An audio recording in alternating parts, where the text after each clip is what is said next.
Hola, hola, muy buenos días. Ya estamos al aire con tu podcast mañanero por Radio Misionera HN.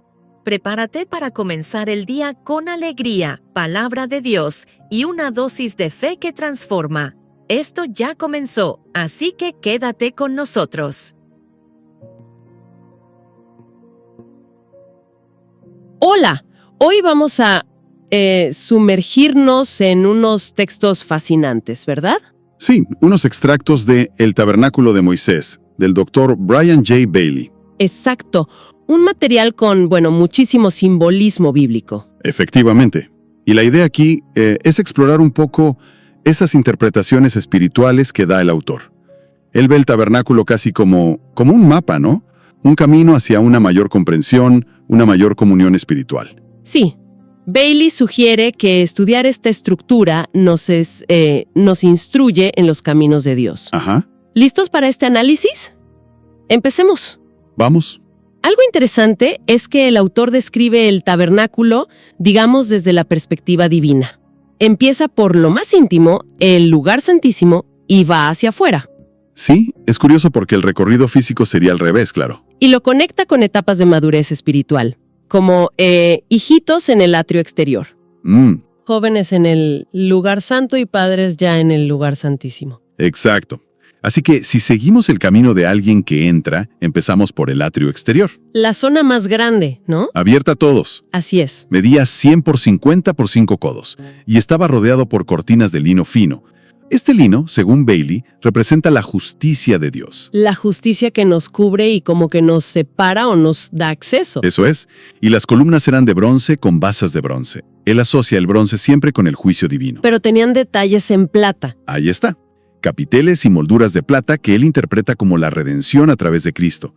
Juicio y redención juntos. ¡Qué interesante! ¿Y la puerta? ¿Una sola puerta al este? Una única entrada, sí, con 4 columnas. Bailey ve ahí una invitación universal a la salvación. ¿Y los colores también significan algo? Azul. La palabra de Dios. Púrpura. La realeza. Carmesí. El sacrificio, el sacerdocio. Y el lino, de nuevo, la justicia. Es muchísima información solo en la entrada. Totalmente. Bueno, y una vez dentro, lo primero era el altar del holocausto. Imponente. De madera de acacia, pero cubierto de bronce. Otra vez el bronce. Exacto, el juicio. Era el lugar de matanza, digamos, donde se ofrecían los sacrificios por el pecado. La expiación mediante la sangre. ¿Y espiritualmente cómo lo lee Bailey? Pues lo conecta con Romanos 12:1. La idea de presentar nuestros cuerpos como sacrificio vivo, una consagración total pero también progresiva a Dios. Entiendo, una entrega continua. Eso es. Después del altar venía la fuente de bronce. Para lavarse, claro. Sí, simboliza el bautismo en agua, pero Bailey enfatiza mucho la limpieza diaria, la que necesitamos a través de la palabra de Dios. Ah, no solo un acto único. No. Él cita Juan 13:8, si no te lavare, no tendrás parte conmigo. O sea, es algo constante para mantener la comunión. Comprendido. ¿Y se menciona el bautismo en el Espíritu Santo en esta zona del atrio? Sí, fíjate, Bailey lo asocia con los cuernos del altar del holocausto. Los cuernos del altar. Sí, lo ve como símbolo del poder para ser testigos, como se menciona en Hechos 1:8. Entonces, según él, el atrio engloba como 3 experiencias base, ¿no? Exacto. Salvación o arrepentimiento en el altar. Bautismo en agua y limpieza por la palabra, en la fuente. Y bautismo en el Espíritu, el poder, asociado a los cuernos. Serían las 3 patas iniciales. Muy claro. Y para entrar ya al lugar santo, ¿qué se necesitaba, según esta interpretación? Bueno, el autor dice que implicaba cumplir espiritualmente con lo que representan las 5 ofrendas levíticas principales. Como el holocausto, la ofrenda de paz. Sí, la entrega total, la comunión, el reconocer el pecado, la expiación. Haber integrado esas lecciones, digamos. Vale. Y una vez dentro del lugar santo, ¿qué encontrábamos? 3 muebles principales. Primero, la mesa de los panes de la proposición. Esta ya era de madera cubierta de oro, ¿cierto? Correcto. Ya no bronce, sino oro, que él asocia a lo divino, a la naturaleza de Dios. Tenía 12 panes en 2 hileras. Por las 12 tribus, imagino. Claro. Y representa a Cristo como pan de vida. La necesidad de alimentarnos de la palabra.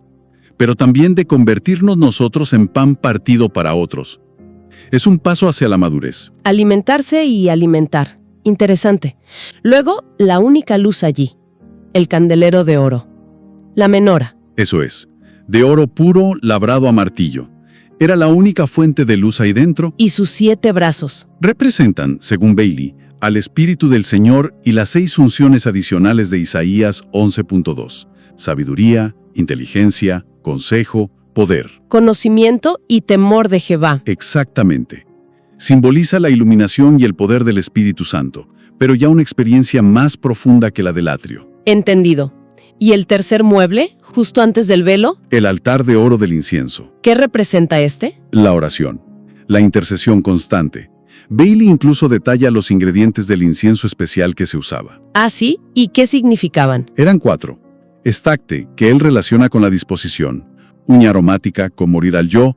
Gálbano, con la intercesión ferviente. E incienso puro, con la fe. ¡Wow! ¡Qué detalle! Sí, o sea, una oración completa, digamos. Y es esta oración la que, según él, nos introduce a la presencia misma de Dios, nos prepara para cruzar el velo. Colores simbólicos: azul, púrpura, carmesí, lino. Y querubines bordados. ¿Y su significado? Bailey lo conecta directamente con Hebreos 10:20. Representa la carne de Cristo, el camino que Él abrió para nosotros. O sea, cruzarlo. Simbólicamente implica ser aprobado como tras una inspección divina. Bailey menciona inspección del mundo, de Satanás, de la iglesia y de Cristo mismo. Es un paso de aprobación. Entiendo. Y una vez cruzado, llegamos al lugar santísimo, la máxima cercanía. La máxima intimidad con Dios. Ahí estaba el arca del pacto. El corazón de todo. De madera cubierta de oro también. Sí, y contenía 3 elementos claves según la tradición. Primero, las tablas de la ley. Amar a Dios y al prójimo. Lo fundamental. Exacto. Luego, la urna de oro, con maná. Bailey lo interpreta como las verdades ocultas de la palabra, las que se revelan solo en esa intimidad con Dios. ¡Qué bonito! ¿Y el tercero? La vara de Aarón que reverdeció, símbolo del poder de la resurrección y de la autoridad divina, conferida. Impresionante. Y cubriendo el arca estaba el propiciatorio. O asiento de la misericordia. Sí, una lámina de oro puro. Era el lugar donde se rociaba la sangre en el día de la expiación. ¿Y qué representa para Bailey? Para él es la revelación final, la más importante. Representa la naturaleza fundamental de Dios, la misericordia. Dios es misericordia. Ese es el mensaje central que él ve, que Dios desea ser conocido así, como misericordioso, y que nosotros también lo seamos. Y en esa intimidad, detrás del velo, es donde se recibe la autoridad espiritual para decretar la voluntad de Dios para reinar con él. La verdad es que es una exploración muy densa, llena de simbolismo. El autor nos presenta el tabernáculo no solo como historia, sino como un camino espiritual muy estructurado. Definitivamente. Es un mapa muy detallado el que propone. Y bueno, más allá del interés histórico o teológico que lo tiene, queda la reflexión, ¿no? Sí, ¿cómo aplicarlo hoy? Claro. ¿Cómo podrían todas estas capas de significado, la justicia, la redención, el sacrificio, la palabra, el espíritu, la oración constante y, al final, la misericordia, cómo podrían resonar o iluminar el propio camino espiritual de cada uno? Es una buena pregunta. Y siguiendo la lógica del texto de Bailey, quizá preguntarse, ¿qué velo personal, qué barrera interior necesitaría ser atravesada para experimentar una mayor cercanía, una mayor intimidad con lo divino?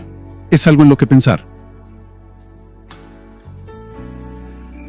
Y así llegamos al final de esta edición de tu podcast mañanero, una bendición más que hemos compartido contigo desde el corazón de Radio Misionera HN. Gracias por dejarnos acompañarte en esta mañana. Recuerda que cada día es una oportunidad para crecer en la fe, vivir con propósito y confiar en que Dios está en control. Nos despedimos, pero no sin antes recordarte que en Radio Misionera HN seguimos transmitiendo esperanza las 24 horas del día. Sintonízanos, comparte y sé parte de esta misión de amor. Nos reencontramos en la próxima edición de tu podcast mañanero, aquí por Radio Misionera HN, la voz que edifica tu vida. Gracias por acompañarnos en tu podcast mañanero, aquí en Radio Misionera HN. Recuerda esta promesa: el gozo del Señor es mi fortaleza. Nehemías 8:10. Nos escuchamos en el próximo episodio. Que Dios te bendiga y te acompañe en todo momento. Recuerda seguirnos en nuestras redes sociales, Facebook, Instagram, YouTube y TikTok como Radio Misionera HN. Allí compartimos palabra viva, oración y más contenido que edifica tu fe.